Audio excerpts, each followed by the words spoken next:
Hello students, myself Mohammad Riyaz. I am physics faculty of AR memorial senior secondary school. ठीक है, तो आज अपन electric field का जो नया टॉपिक है जिसका नाम क्या है, डाई इलेक्ट्रिक कांस्टेंट है। क्या नाम है? Dielectric constant. ठीक है, तो देखो, इस टॉपिक को स्टार्ट करने से पहले आपको एक बात याद रखनी है कि जब कूलॉम नामक साइंटिस्ट ने दो चार्ज के बीच में रिपल्सन या एट्रैक्शन का फोर्स का अमाउंट बताया तो वह कितना था, F = KQ1Q2/R²। लेकिन उसने आगे और एक्सपेरिमेंट किया। आगे और क्या किया? एक्सपेरिमेंट किया। मतलब जो दो चार्ज होते हैं, जैसे एक पॉजिटिव चार्ज है, दूसरा भी एक पॉजिटिव चार्ज है, इस पे चार्ज Q1, इस पे चार्ज Q2, दोनों के बीच की डिस्टेंस कितनी है? R। अब मान लो इन दोनों चार्ज के बीच में जो मीडियम है वो कैसा है? एयर, या फिर क्या बोल सकते हो आप, वैक्यूम। या तो एयर है या फिर क्या है, वैक्यूम। तो इस वाले मीडियम में जब कोई दो चार्ज प्रेजेंट है, क्या है? प्रेजेंट है, तो इन दोनों चार्ज के बीच में जो लगने वाला फोर्स होगा, या फोर्स का जो अमाउंट होगा, अमाउंट ऑफ फोर्स, वो हमेशा क्या होता है? मैक्सिमम। याद कर लो इसको आप, वो हमेशा क्या होता है? मैक्सिमम। मतलब अगर इन्हीं दो चार्ज को आप क्या करो, किसी दूसरे मीडियम में लेके जाओ। क्या करो आप? किसी दूसरे मीडियम में लेके जाओ। सपोज मैं इन्हीं चार्ज को क्या करता हूँ, Q1, ये चार्ज Q2, दोनों के बीच की डिस्टेंस R। ठीक, लेकिन मैंने क्या किया, इन दोनों चार्ज के बीच का जो मीडियम है वो मैंने चेंज कर दिया। मान लिया कि मैंने इनके बीच का मीडियम क्या ले लिया? Distilled water. क्या लिया है? Distilled water. ठीक है, मतलब मैंने इन दो चार्ज को कहाँ रख दिया? पानी के अंदर रख दिया। तो एक्सपेरिमेंटली क्या देखा गया कि जब इन दोनों के बीच में जो अमाउंट ऑफ फोर्स आएगा, वो क्या आएगा? मिनिमम आएगा।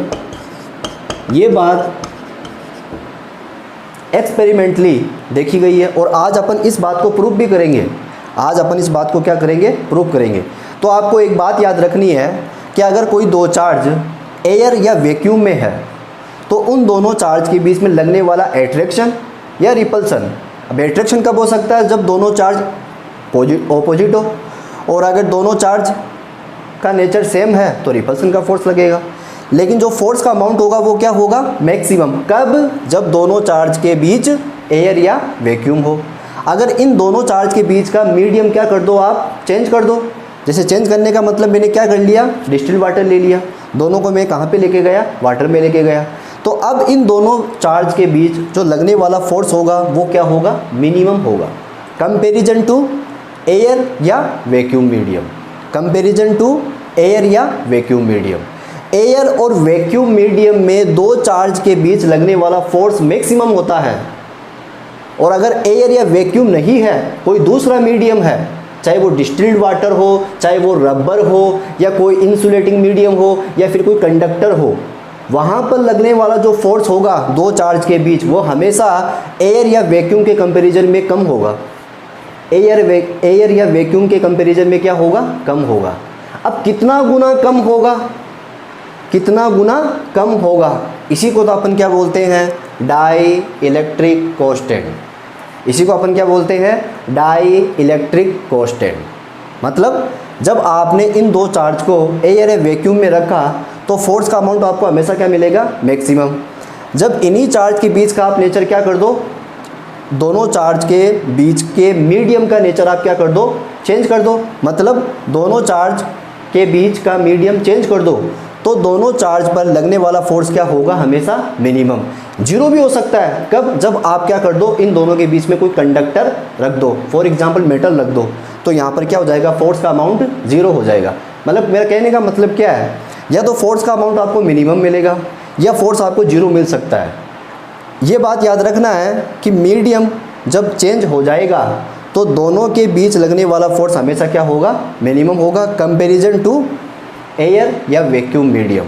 तो जितना गुना कम मिलेगा अपन को फोर्स, जितना गुना अपन को कम मिलेगा फोर्स, उसी को अपन क्या बोलते हैं, डाई इलेक्ट्रिक कांस्टेंट।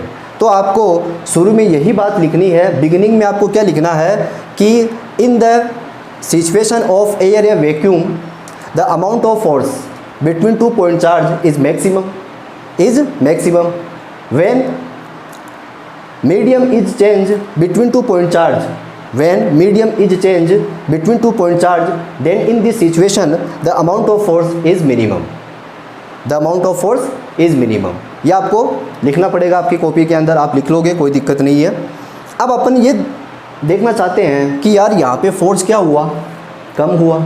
अब ये फोर्स कितना गुना कम हुआ है, ये फोर्स कितना गुना कम हुआ है, उसी को अपन क्या बोलते हैं, डाई इलेक्ट्रिक कांस्टेंट बोलते हैं। क्या बोलते हैं अपन इसको, डाई इलेक्ट्रिक कांस्टेंट। और फिजिक्स में इसका जो सिंबल है, इसका जो सिंबल है, सिंबल या तो इसको अपन के से लिखते हैं या फिर अपन इसको क्या लिखते हैं, एप्सिलॉन आर से। डाई इलेक्ट्रिक कांस्टेंट या तो के से लिखेंगे या एप्सिलॉन आर। एप्सिलॉन आर का कुछ और नाम भी होगा, वो अपन बाद में पढ़ लेंगे। तो इससे आप समझ गए होंगे। तो आपको ये भी पता है कि जब मीडियम चेंज होगा तो दोनों के बीच लगने वाला फोर्स भी क्या होगा, चेंज होगा, क्योंकि इलेक्ट्रोस्टैटिक्स फोर्स मीडियम के नेचर पे डिपेंड करता है। ठीक है, तो ये तो बात हो गई अपनी पुरानी बातें, और ये आज आपने कुछ नई बातें सीखी है और इसको अपन प्रूव करेंगे आज। ठीक है, तो अपन चलो इसको आज क्या करते हैं, प्रूव करते हैं इस बात को कि यार मीडियम चेंज होने पर इलेक्ट्रोस्टैटिक्स फोर्स का अमाउंट चेंज होता है। चेंज होने का मतलब कम होता है। अब कितना गुना कम होता है उसी को तो अपन क्या बोलते हैं, डाइलेक्ट्रिक कांस्टेंट बोलते हैं। तो ठीक है, अपन बात करते हैं। तो सपोज वैसे ही वापस से एग्जांपल, जैसे ये कोई पॉजिटिव चार्ज है, ये एक पॉजिटिव चार्ज है। ठीक, पॉजिटिव नेगेटिव, नेगेटिव पॉजिटिव कुछ भी ले सकते हो आप। ठीक है, ये Q1 है, ये Q2 है, दोनों के बीच की डिस्टेंस कितनी है, R है। ओके, अब मैंने क्या मान लिया कि यहाँ पर जो मीडियम है वो कैसा है, एयर या वैक्यूम। ठीक है भाई, अब इन दोनों के बीच में लगने वाला फोर्स क्या होगा, और ये क्या होती है, इसकी लाइन जॉइनिंग होती है। ठीक है, ठीक है, ये क्या होती है, लाइन जॉइनिंग। इसको अपन क्या बोलते हैं, अरे भैया याद है ना, लाइन जॉइनिंग बोलते हैं इसको अपन, लाइन जॉइनिंग। ठीक है, और फोर्स हमेशा एक्ट करता है इस लाइन जॉइनिंग के अलोंग। ठीक है, तो अब अपन को फोर्स मेजर करना है इन दोनों के बीच। ठीक है, तो अपन फोर्स मेजर करते हैं। फोर्स F1 मान लो इसको मैं एक बार, F1 फोर्स, फॉर्मूला क्या हो जाएगा, K Q1 Q2 upon R square.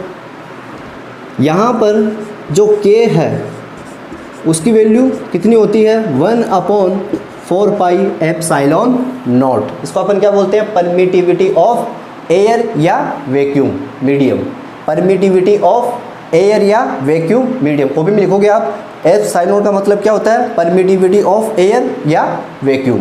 Okay, तो आप ये वाली वैल्यू यहाँ पे पुटअप करो तो F1 इज इक्वल टू क्या आएगा, 1/4 pi epsilon not Q1 Q2 upon R square. ठीक है, तो इस इक्वेशन को अपन क्या देते हैं, फर्स्ट इक्वेशन। यहाँ तक समझ में आया होगा आपको।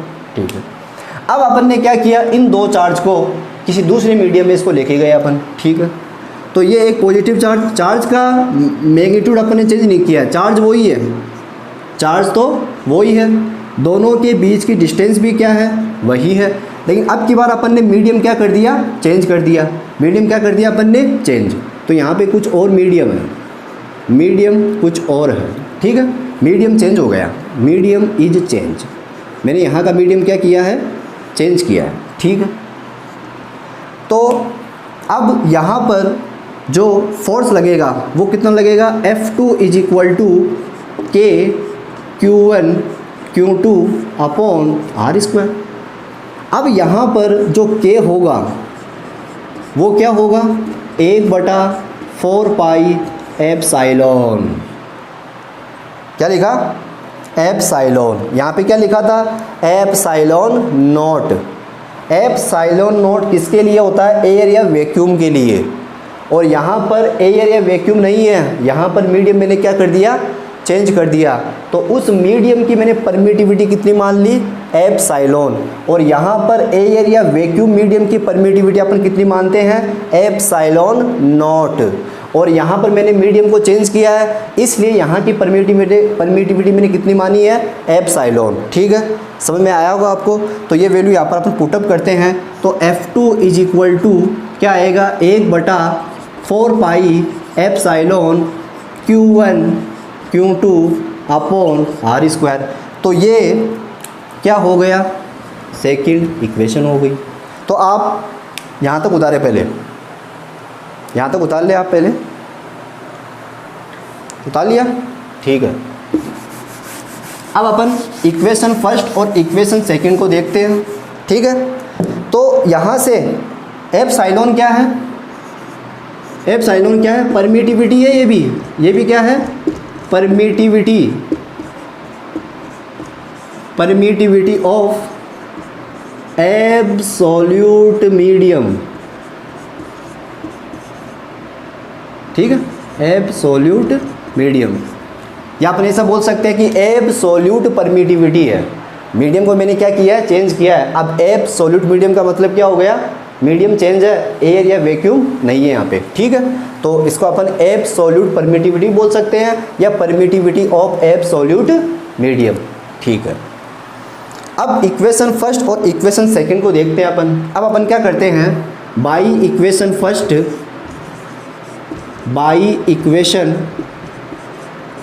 फर्स्ट एंड इक्वेशन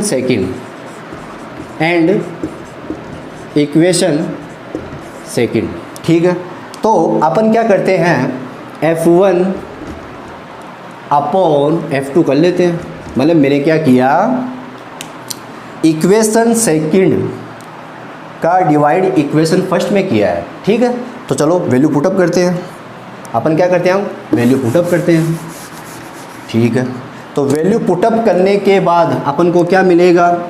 F1 की वैल्यू कितनी है? F1 की वैल्यू आई थी 1/4 pi epsilon naught Q1 Q2 upon R square upon F2 की कितनी आई? 1/4 pi epsilon Q1 Q2 upon R square. ठीक है, आ गया समझ में? अब आगे चलते हैं, इसके आगे चलते हैं। तो इसके आगे चलेंगे तो देखो आप 1/4 पाई से 1/4 पाई कैंसिल हो जाएगा, Q1 Q2 से कैंसिल हो जाएगा, R स्क्वायर से R स्क्वायर कैंसिल हो जाएगा। तो अपने पास में जो F1 अपॉन F2 आया है वो कितना आया है? एप्साइलॉन ऊपर जाएगा और एप्साइलॉन नॉट नीचे आएगा। ये जो आया ना F1 अपॉन F2 या एप्साइलॉन अपॉन एप्साइलॉन नॉट, इसी को तो क्या बोलते हैं? K, या फिर क्या बोल सकते हो? Epsilon R। लो भाई, समझ आ गया होगा आपको। ये होता है डाई इलेक्ट्रिक कांस्टेंट। ये क्या होता है? डाई इलेक्ट्रिक कांस्टेंट, या इसको अपन बोल सकते हैं रिलेटिव परमिटिविटी। देखो K को तो क्या बोलते हैं? डाई इलेक्ट्रिक कांस्टेंट, या फिर एप्सिलॉन R को अपन क्या बोलते हैं? Relative permittivity. Relative permittivity. ठीक है, तो यहाँ से रिलेटिव परमिटिविटी की डेफिनेशन आप क्या बता सकते हो कि रेशियो फोर्स F1 और फोर्स F2। अच्छा, फोर्स F1 कहाँ पे लग रहा था? एयर या वैक्यूम में। और फोर्स F2 कहाँ पे लग रहा था? एब्सोल्यूट मीडियम में। ठीक है, अदर मीडियम में। तो यहाँ पर इसकी डेफिनेशन क्या हो जाएगी? The ratio of force acting between 2 point charge which are present in air और vacuum to the force acting between 2 point charge in other medium called relative permittivity, या क्या बोल सकते हो? Dielectric constant. ये तो हो गई फोर्स के अकॉर्डिंग डेफिनेशन। और यहाँ से डेफिनेशन क्या बन जाएगी, the ratio of absolute permittivity to the permittivity of air या vacuum medium, this is also known as relative permittivity. तो यहाँ से रिलेटिव परमिटिविटी डेफिनेशन क्या हो गई, रेशियो किसका, F1 और F2 का, ये फोर्स कहाँ पे लगता है, एयर या वैक्यूम में, और ये फोर्स F2 कहाँ लगता है, एब्सोल्यूट मीडियम में। तो दोनों का रेशियो क्या कहलाएगा, रिलेटिव परमिटिविटी या डाइलेक्ट्रिक कांस्टेंट, या फिर इससे ना करके इससे कर लो, relative permittivity of absolute medium to the relative permittivity of air या vacuum, this is called relative permittivity. ठीक है, वापस से permittivity of absolute medium, ratio of permittivity of absolute medium to the permittivity of air और vacuum medium, this is called relative permittivity. ये तो हो गई इसकी डेफिनेशन। अब इसके आगे की थोड़ी सी कहानी अपन और समझते हैं, इसको उतार ले आप पहले। ये फॉर्मूला आपको याद रखना है कि एप्साइलॉन आर या के इज इक्वल टू क्या होता है, F1 अपॉन F2 या epsilon upon epsilon not. Definition बन गई यार, यहाँ से देखो, मतलब वैक्यूम और एयर में लगने वाला फोर्स और एब्सोल्यूट मीडियम में लगने वाला फोर्स का रेशियो क्या कहलाएगा, रिलेटिव परमिटिविटी या डाइलेक्ट्रिक कांस्टेंट कहलाएगा, सिंपल। ठीक है,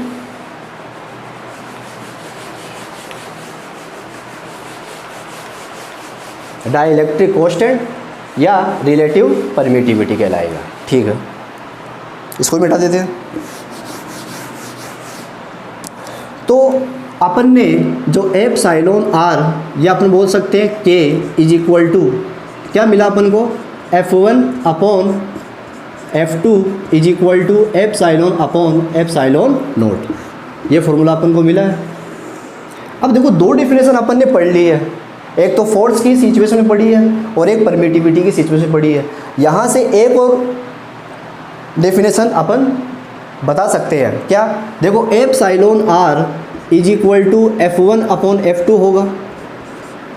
क्या मैं इसको F2 is equal to F1 upon epsilon R लिख सकता हूँ क्या, लिख सकते हैं अपन। F1 फोर्स कौन सा है, जो वैक्यूम या एयर के अंदर लग रहा है दो चार्ज के बीच, और F2 फोर्स कौन सा है, एब्सोल्यूट मीडियम में लग रहा है। अब मेरे को इस इक्वेशन से बताओ, इस इक्वेशन से या इस समीकरण से अपन को क्या पता चलता है कि F2 का मान F1 से ज़्यादा होगा या कम होगा, F2 का मान F1 से ज़्यादा होगा या कम होगा। सिंपल सी बात है कि जो F2 का मान होगा वो हमेशा F1 से क्या होगा, कम होगा, क्योंकि एप्साइलॉन आर क्या करेगा, F2 को कम करेगा। जितना ज़्यादा एप्साइलॉन आर होगा, जितना ज़्यादा एप्साइलॉन आर होगा, F2 की वैल्यू उतनी ही क्या होगी, कम होगी।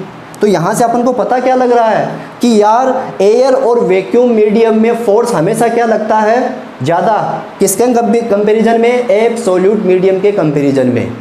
अब कितना गुना ज़्यादा है, या फिर ऐसे बोल दो कि F2 कितना गुना कम है, उसी को तो अपन क्या बोलते हैं, डाइलेक्ट्रिक कांस्टेंट बोलते हैं। समझ में आ रही है कि F1 कितना ज़्यादा है, या फिर ऐसे बोल दो F2 कितना गुना कम है, दो चार्ज के बीच लगने वाला फोर्स, इसी को तो अपन क्या बोलते हैं, डाइलेक्ट्रिक कांस्टेंट बोलते हैं। जितना ज़्यादा एप्साइलॉन आर उतना ज़्यादा, जितना ज़्यादा एप्साइलॉन आर उतना ही कम F2। अब जितना गुना कम F2 अपन को मिलेगा कंपैरिजन टू F1, इसी को अपन क्या बोलेंगे, उस मीडियम का डाइलेक्ट्रिक कांस्टेंट या उस मीडियम की रिलेटिव परमिटिविटी। इसको उतारे आप, मतलब अपन इससे, ये थर्ड इक्वेशन हो गई। थर्ड इक्वेशन से अपन को क्या क्या चीज़ अपन को हासिल होती है, क्या जानकारी मिलती है अपन को, तो अपन लिख सकते हैं कि third equation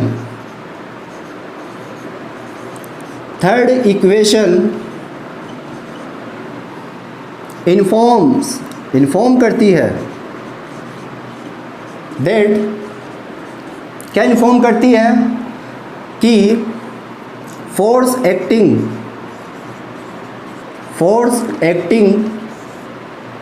between two point charge, between two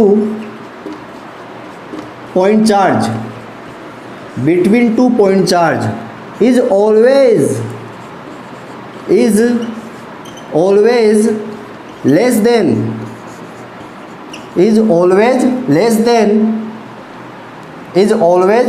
than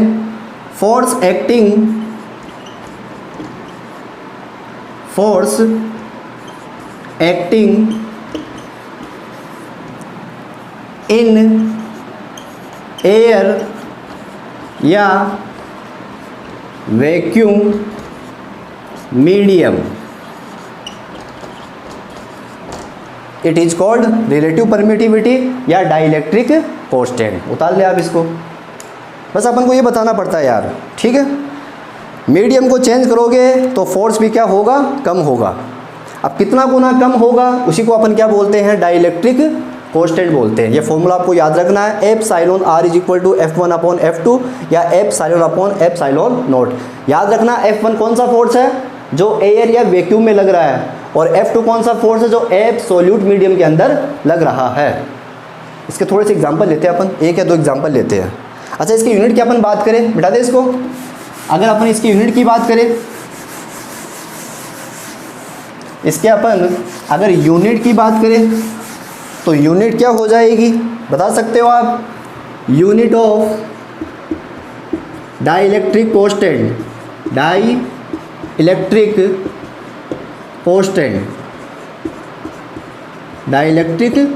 constant क्या यूनिट हो जाएगी इसकी. फॉर्मूला क्या है इसका, epsilon R is equal to F1 upon F2. ऊपर भी फोर्स है, नीचे भी फोर्स है, न्यूटन अपॉन न्यूटन, न्यूटन से न्यूटन कैंसिल, कुछ नहीं है. तो एप्सिलॉन आर क्या हो गया, यूनिट लेस हो गया. क्या हो गया, यूनिट लेस. अब आपको पता है जिसकी कोई यूनिट नहीं होती उसका डायमेंशन फॉर्मूला भी नहीं होता. तो epsilon R is dimensionless quantity.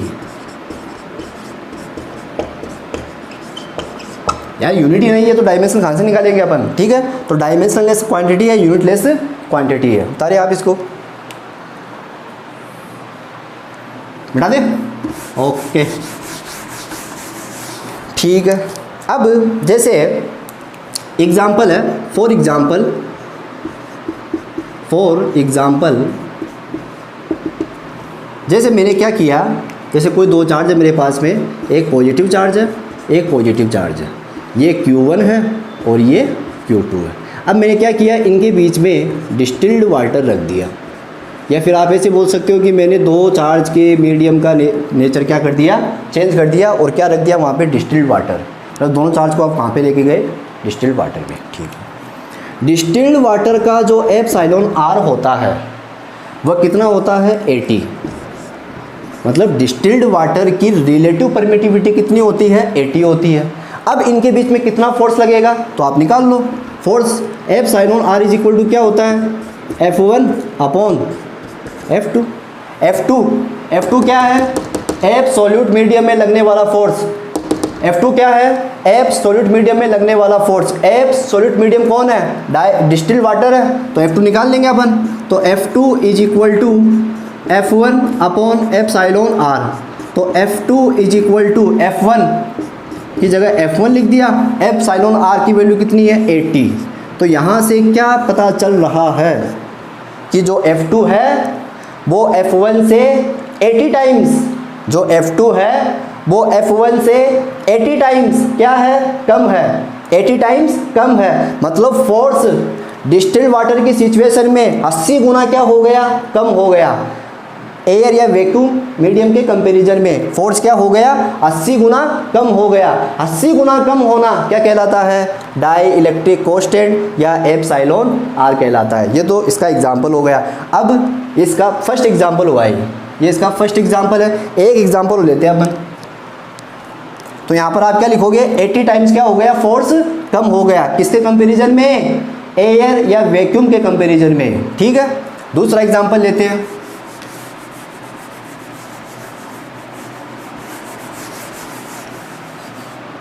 दूसरा एग्जाम्पल, वही चार्ज है, पॉइंट चार्ज अपने पास में, पॉइंट चार्ज का मतलब छोटे छोटे चार्ज, स्मॉलेस्ट चार्ज, ये Q1। अब मैंने क्या किया, इनके बीच में कंडक्टर रखा है, एक कंडक्टर समझते हो ना, मेटल ये रखा। मेटल का epsilon R is equal to क्या होता है, इन्फिनिटी। याद करो लेक्चर, प्रीवियस लेक्चर याद करो, मैंने कहा था कि epsilon R is equal to infinity होता है कंडक्टर के लिए, मेटल के लिए। तो अब यहाँ पर फोर्स कितना लगेगा, तो epsilon R is equal to क्या होता है, F1 अपॉन F2। तो F2 is equal to F1 upon epsilon R. Okay, तो F2 is equal to F1 upon epsilon R कितना है, इन्फिनिटी। तो F2 इज इक्वल टू कितना हो गया, 0 हो गया। क्या हो गया, 0 हो गया। इसका मतलब अगर आप 2 पॉइंट चार्ज के बीच में क्या रख दो, कंडक्टर, अगर आप 2 पॉइंट चार्ज के बीच में क्या रख दो, कंडक्टर रख दो या मेटल रख दो, तो ऐसी सिचुएशन में दोनों चार्ज के बीच में कोई फोर्स नहीं लगेगा। ऐसी सिचुएशन में दोनों पॉइंट चार्ज के बीच में कोई फोर्स नहीं लगेगा। कितना आ गया फोर्स, 0 आ गया। अब देखो 0 आया कंडक्टर की सिचुएशन में, जबकि डिस्टिल्ड वाटर में 80 गुना क्या हो गया, कम हो गया। तो क्या समझा कि एब्सोल्यूट मीडियम में 2 पॉइंट चार्ज के बीच में लगने वाला फोर्स या तो कम होगा या 0 होगा, कंपैरिजन टू एयर या वैक्यूम मीडियम। इसलिए गुलाम ने कहा था, गुलाम ने क्या कहा था कि अगर कोई पॉइंट चार्ज एयर या वैक्यूम के अंदर है तो उनके बीच लगने वाला फोर्स मैक्सिमम होता है। कब, जब उनके बीच में एयर या वैक्यूम है। अगर आपने उनका मीडियम क्या कर दिया, चेंज कर दिया, तो उनके बीच का फोर्स या तो कम होगा या क्या होगा, 0 होगा। इसी को अपन क्या बोलते हैं, डाई इलेक्ट्रिक कांस्टेंट बोलते हैं। तो आज के लिए इतना काफ़ी है, ठीक है। तो चैनल को सब्सक्राइब करें, लाइक करें, शेयर करें, और कोई भी डाउट हो तो कमेंट बॉक्स में लिखें।